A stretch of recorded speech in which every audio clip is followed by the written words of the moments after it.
Hi everyone, it's March 11th, 2020. It is 5:43 a.m.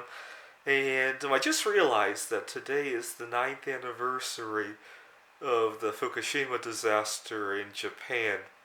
And I thought it'd be a great time to do another 24-hour fast.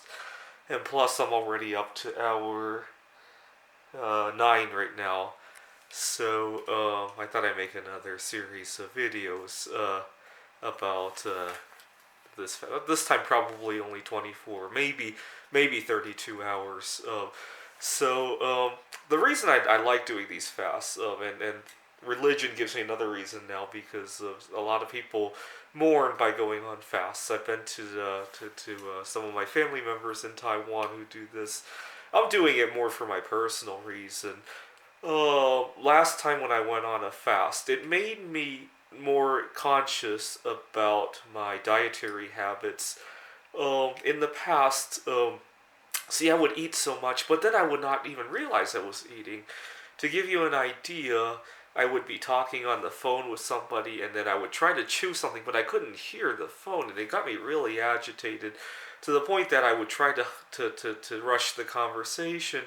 And depending on the nature of that conversation, if it's a work related event, if it's I do tutoring, if I'm trying to acquire a new client, or if it's a family member, maybe somebody's calling me to tell me that somebody in our family has passed away, and I'm trying to rush that conversation. Or maybe it's my girlfriend, and I'm trying to rush that conversation so I could get back to my food. I can't count how many times I've done that. Eating was so ingrained into my daily activity that it was only the events that interrupted eating that made me aware that I was eating. I would be in a meeting with my boss, and I've ruined a lot of those meetings. I'm going to say that it has cost me two jobs, even though they were probably only contributing factors. But, um, okay, meetings with my boss, driving. Sometimes when I'm driving, I almost want to see if there's a red light so I can stop because I don't want to make a mess in my car. I used to live in my car. And it got so bad that one time I got to a green light, but I pretended it was red just so I could just so I could grab a few chips or something, and everybody honked at me, and I wanted to apologize. I was like, I just ran into 6 or 7 green lights. I really need to stop. And I remember, if I remember correct, I was young and stupid at the time. I opened the window to apologize, said sorry. There was like 7 green lights, and nobody could make sense of it. That's how addicted I used to be to my. Well, I wasn't addicted to food, but I needed it when I needed it. Where else does this come up? But what I really liked today, I almost forgot about Fukushima, but today when I woke up, my instinct was not to grab for food. It was to grab for my laptop to write something on it, to write a computer game. Yeah, I used to wake up and write computer games, but I needed my food too.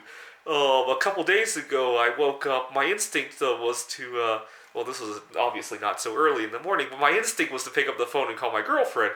In the past, it was my girlfriend wanted to call me, and my instinct was to rush for the food and not to answer or the phone would ring, and I would try to put as much into my mouth as I could before answering the phone, so I could be prepared for it. I've had times where the phone would ring and I would reach for food first. What else had happened? Uh, Anyways, I'm really glad that my instinct is not to reach for food anymore. I used to have this big problem. Let me see if I have a chocolate bar or something. No, I don't even have it on me. That's. See, I used to panic if I would go to uh, let's say I were to go to my favorite chess club, right? I like to play chess, or my board game club, and I forgot to bring my chocolate, right? Maybe I left it in the office or somewhere else, right? I would literally go look for a grocery store to get another bar before going to the board game event, right? Or I made the mistake. See, I travel for my computer gaming conferences a lot, and I made the mistake of thinking I could just get chocolate in Macau last year. I've gone to Taiwan a few times. I've gotten baking chocolate there. Granted, it's a little bit more expensive, but it's worth getting it there to not fill up space in my suitcase, right? I'd rather use the space for other things. But I made the mistake of thinking I could find it in Macau, and I couldn't. And the whole trip just became so empty. And today, I don't even think about where my chocolate is anymore. Anyway, I thought I'd share a little background about how I first, where I was when I learned about Fukushima. In 2011, I had just gotten over my fear of flying. I hadn't flown for a number of years after 9/11, and I took my first flight after.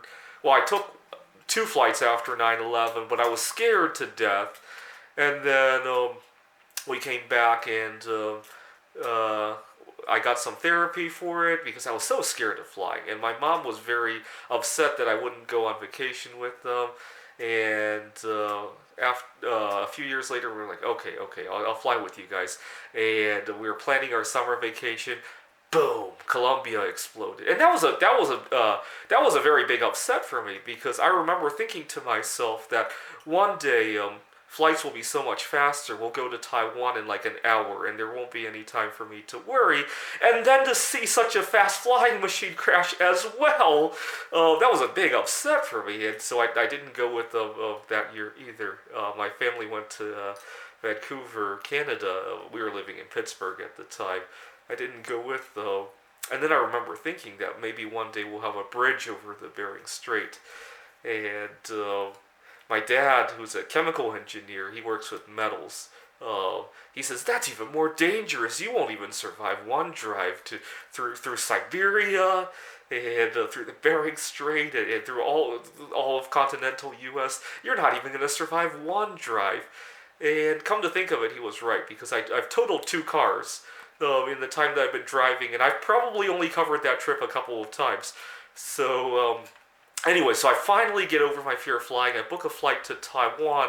I have a conference there that summer, and I was just Googling what I could do in Taiwan, and the next thing I see is a tsunami warning. And I'm like, what? And then I learned about how there was a tsunami in Japan, and not long before that, we had the Indonesian tsunami, obviously.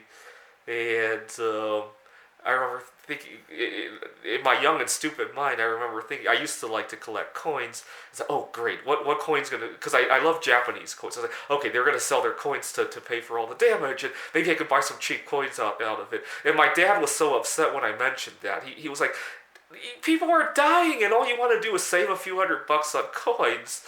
I was young and stupid. And I think I got too busy with the conference to even buy those coins. And I don't think they crashed very much, but that's how young and stupid I used to be. So I'm trying to make up for it 9 years later by going on a fast in memory of the victims of Fukushima.